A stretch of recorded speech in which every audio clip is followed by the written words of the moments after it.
Hey everyone, welcome to the first Syndicate item review, where I'm going to give a tier list for each item. Post-editing me is going to talk about methodology right now. Take it away, post-editing me.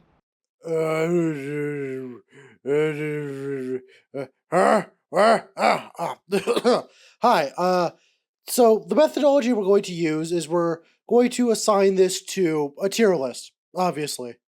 S tier is going to be items that I believe are legitimately overpowered. As in, if you want to win, use these. These completely blow out every other item, like under the water. Their TC cost is just too good.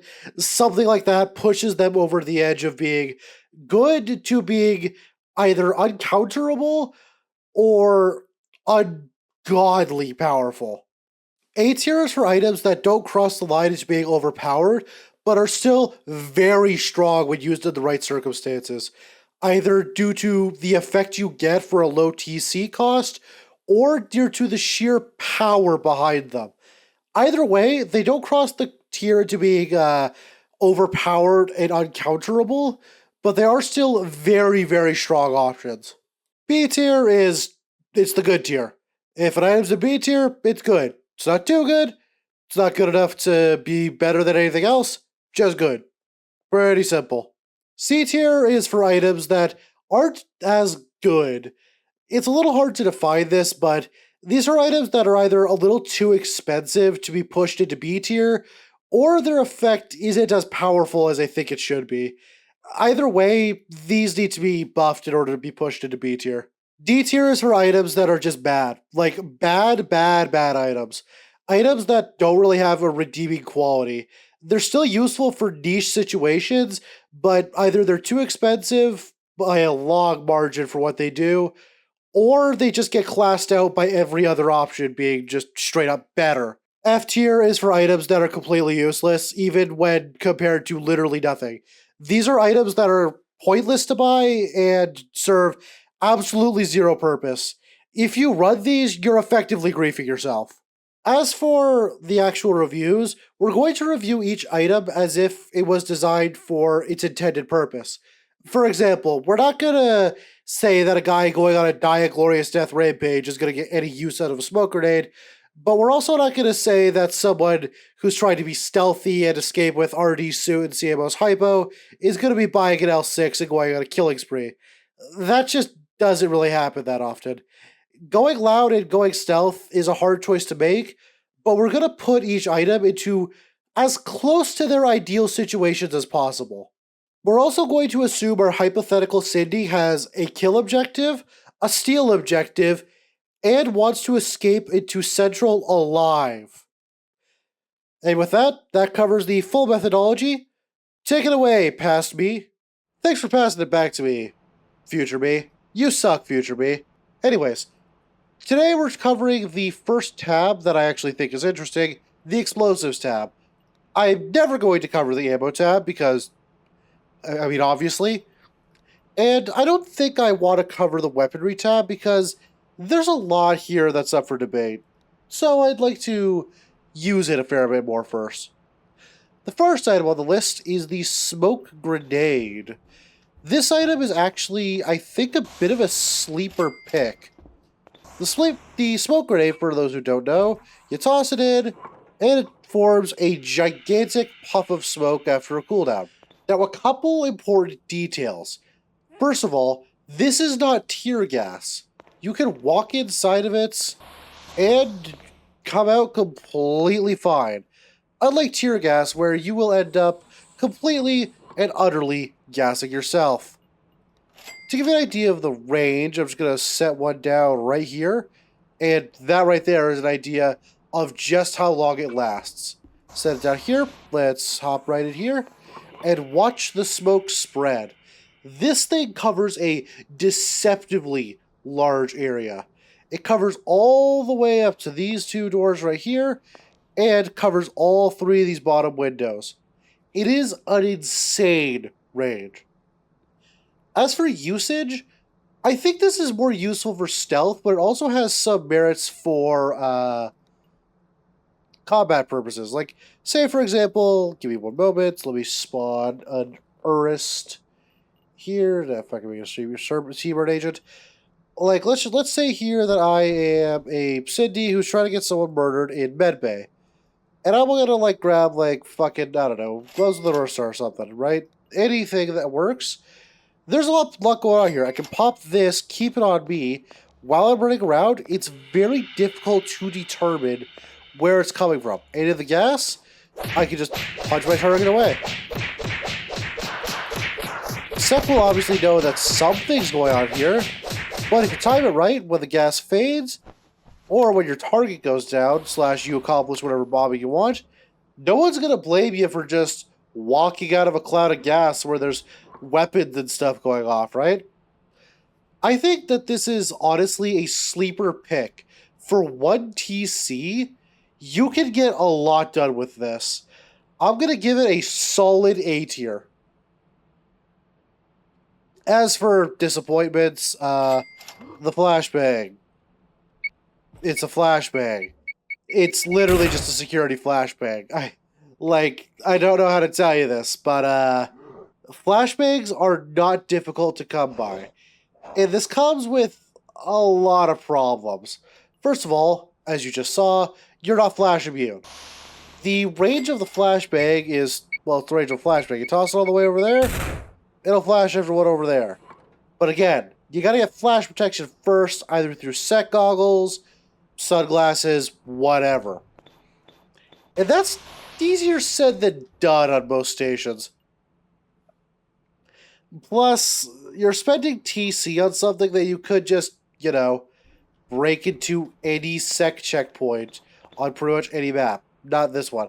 But most maps contain sec checkpoints where you can find these. Or you could just ask sec for one and claim there's a shadow anomaly.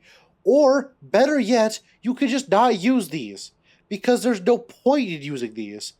Like, what, you want to slow down a random person without flash protection? The security is immune to it, so why would you use it there? And why would you try to slow down someone without flash protection, like some random tiger when you could just, you know, shoot him down? Very pointless, very stupid. It gets an F tier. There's no reason to buy this. As for C4, C4 is the classic. You can either arm it yourself and then proceed to toss it at whatever you want to blow up. However, this does come with a bit of a risk.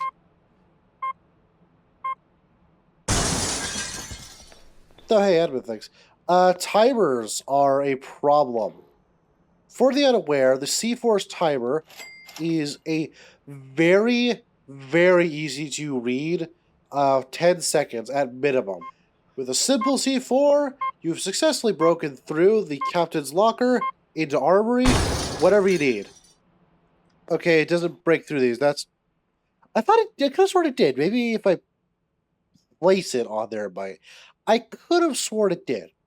Either way, while that's running, I'll just detonate one of myself. Because if you're going to use this for damage, you're going to be left a little bit lacking. Like, even me, completely unarmored, that only puts me into barely crit. It's really not that good. Okay, so as it turns out, placing it directly on the thing, which you can do, which prevents it from getting thrown, will help you blow up specific stuff.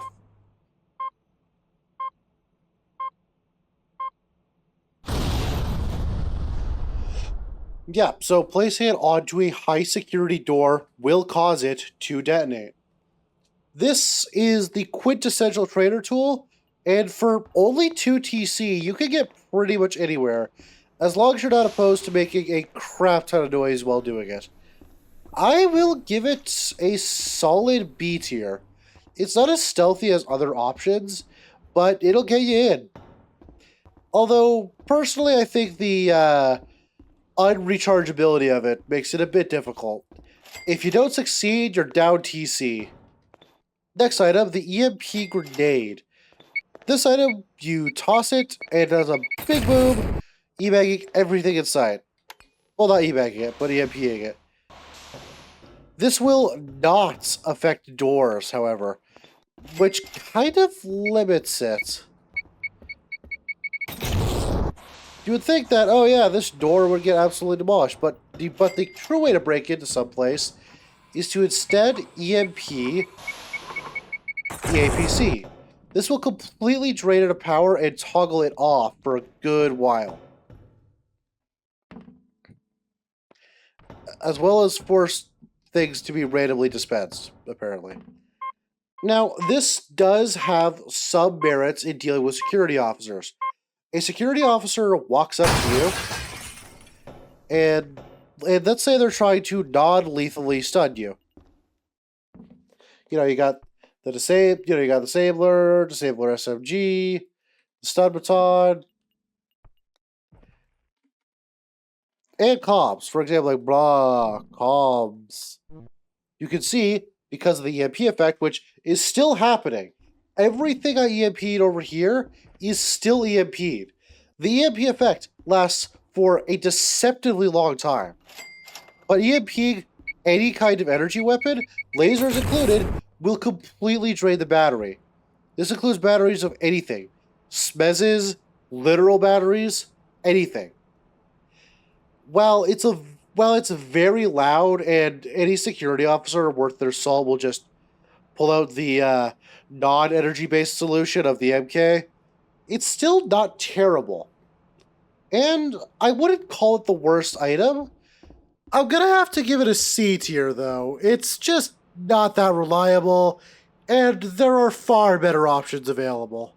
The White Hole Grenade is the first item that I would consider actually trash. You pop it down, and it does this. A very strong gravity effect that pushes away literally everything, players included. And then it does an explosion. You would think. It doesn't. There's no explosion. There's no point in this thing. Like, unless you want to be annoying and, like, fuck up med or something, even still, what does this really accomplish? People can run into it all they want without caring. The most you'll get out of this is scaring a security officer, or just adding more chaos to a generally stupid situation. I really don't think there's a single non-shittery use for this. So I'm unfortunately going to have to give it a D. It's just not very good, especially for the cost of 3 tire TC. Maybe if this was like C4 or smoke grenade prices, I'd consider it. But as is, it's just not good. Hey, so editing this and like recompiling my thoughts and all this like stuff like that is taking a bit longer, so I'm gonna have to split this up into multiple parts. Stay tuned for the next part where I'll go over the higher cost explosives. I'd like to thank my channel members, Sathier Lapin, Admiral Obvious, and Loltart. Thank you very much for being a channel member in the Seedling tier. If you guys want to join the channel, there's some unique perks in it at the higher tiers, but even if you just want to support me for a simple $3 a month, I'd appreciate it. Don't gotta, but it would help support the show. See you in the next video.